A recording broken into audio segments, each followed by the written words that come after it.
พี่น้องซุ่มเจ้าเห็นโพสต์ของน้องคอปเตอร์ณัฐกร วงศ์ศิลป์บ่ประกาศลาออกจากศิลปินผู้ไทยแล้วอ้าวเกิดอีหยังขึ้นล่ะบัดนี้เนี่ยหวังตั้งแต่ไปบวชจังดีบวชวันที่25มีนาน่ะอีพอวิรพงษ์วงศ์ศิลป์หัวหน้าศิลปินผู้ไทยก็ไปแถหัวให้อย่างดีแล้วก็แต่งขันเข้าตอกดอกไม้สมมาปูวิรพงษ์อย่างดีพี่น้องสมมาลาโทษอย่างดีแล้วก็บวชอยู่จังมือกับสิกบางมือก้อนๆนี่เนาะสิกแล้วก็ประกาศว่าเราสิเป็นฆราวาสแล้วพะนะว่านั่นน่ะบัดสิกมากก็มีคนซ้อมว่า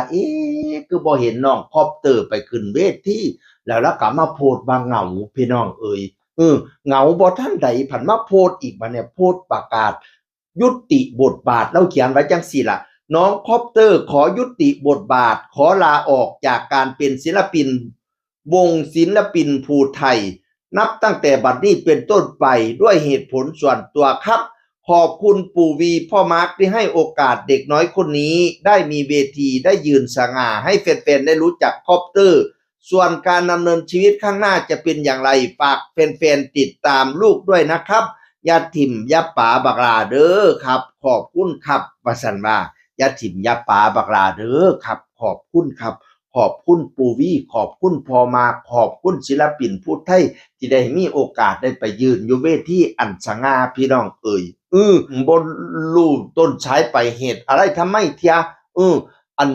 เมเกตเมเกียบเป็นแอดมินของบ้านฮักดุกดิกกับมาพากันมาโพสต์ดีว่าเข้ารบในการตัดสินใจของน้องคอปเตอร์และก็ครอบครัวพะนะว่าน่ะซุมพวกแม่ๆนี่บ่ได้มีส่วนเกี่ยวข้องใน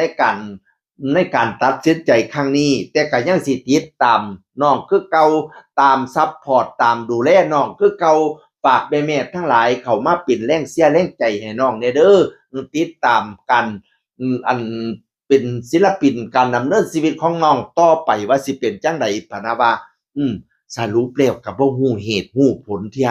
จักว่าเป็นนำอีหยังพี่น้องเอ่ยน้องอาอ้ายสกุณาพรก็เข้ามาให้กำลังใจเด้ให้กำลังใจครับพี่ชายสู้ๆพะนะว่าให้กำลังใจอ้ายสู้ๆพี่น้องเอ่ยแต่ว่าก็มีกูรูทางหมอลำอาจารย์สันไส้ทอกเพจอาจารย์สันไส้ทอกเล่ามาโพสต์ว่าจังซี่ล่ะคอปเตอร์ประกาศผ่านเฟซส่วนตัวแจ้งขอยุติบทบาทบนเวทีหมอลำศิลปินผู้ไทยนับตั้งแต่บัดนี้เป็นต้นไปข่าวว่าน่าจะพักแต่เสียงลือเสียงเล่าอ้างสุบสิบว่าเห็นไปด้อมๆมองๆอยู่ทางกูแก้วอุดรธานีงานนี้สิไปจับกินกับน้องนางเอกน้อยทางนั้นไหมในเครื่องหมายคำถาม FC รอติดตามผลงานกันครับว่าซั่นอาจารย์ชัดชัยหรือสิไปจับกินกับนางเอกน้อยทั้งกูแก้วอีหลีพี่น้องเอ่ยอันนี้ก็ให้รอลุ้นต่อไปว่าเหตุการณ์บ้านเมืองสิเป็นจังได๋ข่าวว่าสิไปพักพะนะว่าแต่ก็มีเสียงลือเสียงเล่าอ้างว่าไปด้อมๆอยู่มองๆอยู่ทางกูแก้วหรือสิย้ายไปอยู่อำเภอกูแก้วพี่น้องเอ่ย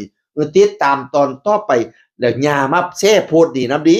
ย่าน้องคอปเตอร์น่ะมาแชร์โพสต์ของอาจารย์สันไส้นี่พี่น้องเอ่ยแล้วก็มีความน้อยเว้าพร้อมย่าน่ะเว้าความน้อยไว้จังซี่ล่ะเลี้ยงหลานมาแต่น้อยคำบ่ดีเนี่ยบ่เคยว่ามีแต่บอกแต่สอนผู้ใดมาด่าผู้ใดมาว่าเนี่ยซ้ำกันกับมาด่าย่าพะนะว่าน่ะเอ๊ก็บ่รู้เนาะว่าเหตุการณ์เป็นจังไดข้อยก็มีหน้าที่เอามาเว้าสู่ฟังสังเกตเหตุการณ์บ้านเมืองต่อไปพี่น้องเอ๋ยกายฮักกันแพงกันละข้อยฮักทุกคนเว้าพื้นความฮักนี่ข้อยแจกจ่ายให้ทุกคนรักกันไว้เถิดเราเกิดร่วมแดนไทยเป็นกำลังใจให้สู่ผู้สู่คนเด้อสู้ๆต่อไปพี่น้องเอ๋ยเสียงอื่นคนเข้ามาเว้าสู่ฟังสวัสดีครับสวัสดีครับ